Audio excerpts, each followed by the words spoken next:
somebody wants to be in movies, you can buy their life and say, we'll do 2 movies of your life for that year, or 3 or 4 or 5, depending on how interesting that person is. If their life is interesting enough, they can go on forever. In '65 at the Silver Factory, the tempo took a change when Edie Sedgwick came in from Boston with her Harvard clique and to be the new girl of the year. Jane Holzer was really the first girl of the year, and she got coverage about that. But Edie came in at like this angel out of a cloud of blue, just with the lightning strikes around her. She was so poised, such a director and actress at the same time. She had this poise of complete composure, and when she walked into a room, everyone was on point. I think it's sheer beauty. She had sort of a gamine look, very long legs, very pale face, very pale lips, and a waif in a way. Time sort of stopped when you were with her.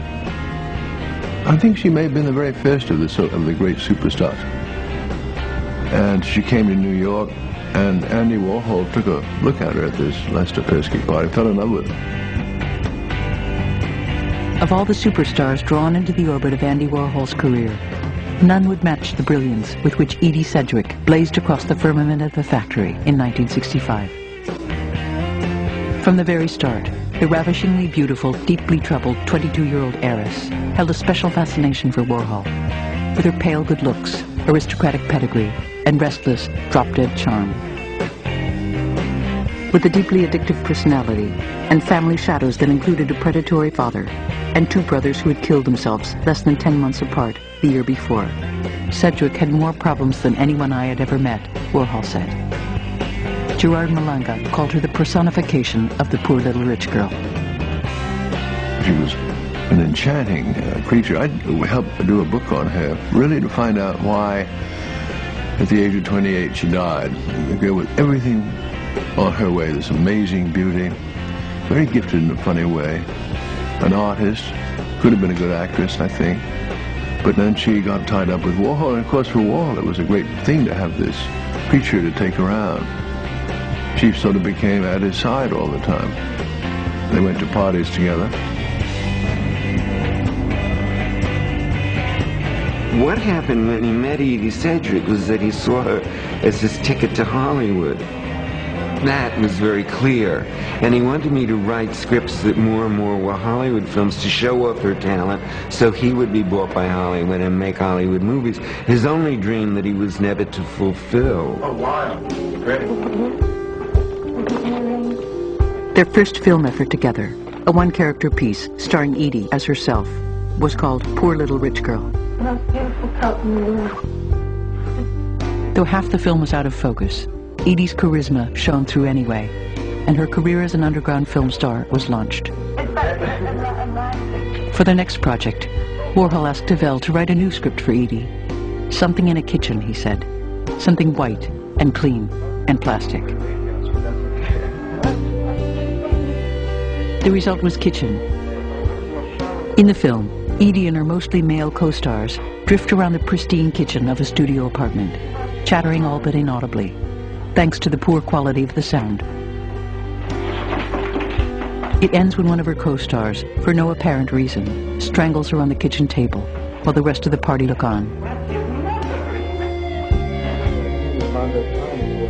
In what would prove to be in many ways her best film, Beauty No. 2, Sedgwick could be seen sprawling nearly naked on a bed with a handsome young man, while from the darkness off camera, an unseen man lays siege to her with a series of increasingly personal and hostile questions.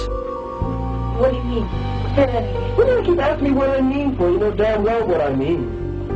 I don't know what you mean. What do you mean? Why would I say what do you mean if I knew what you mean? And it was electric.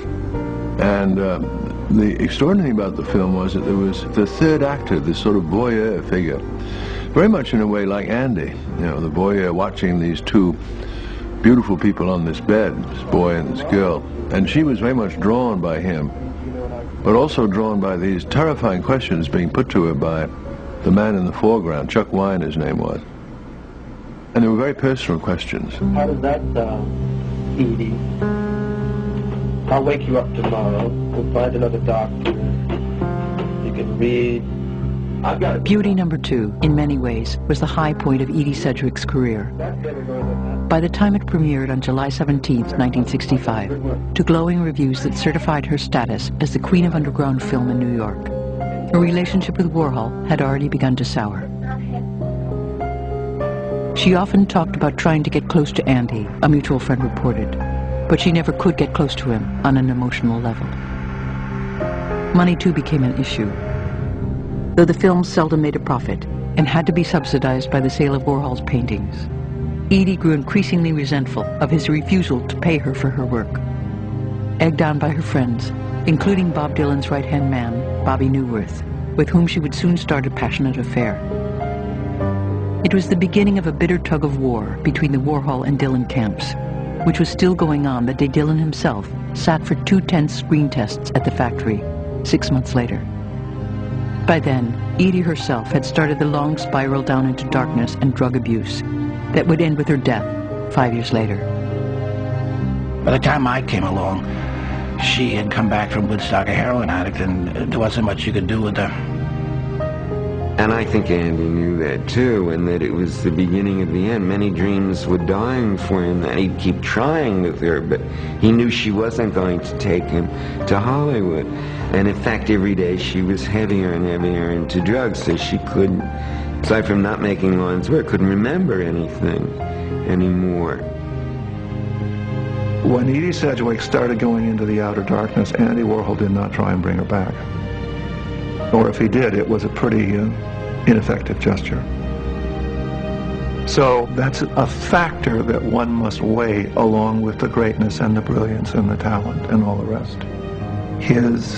I have to say it, his responsibility to these people who came into his world.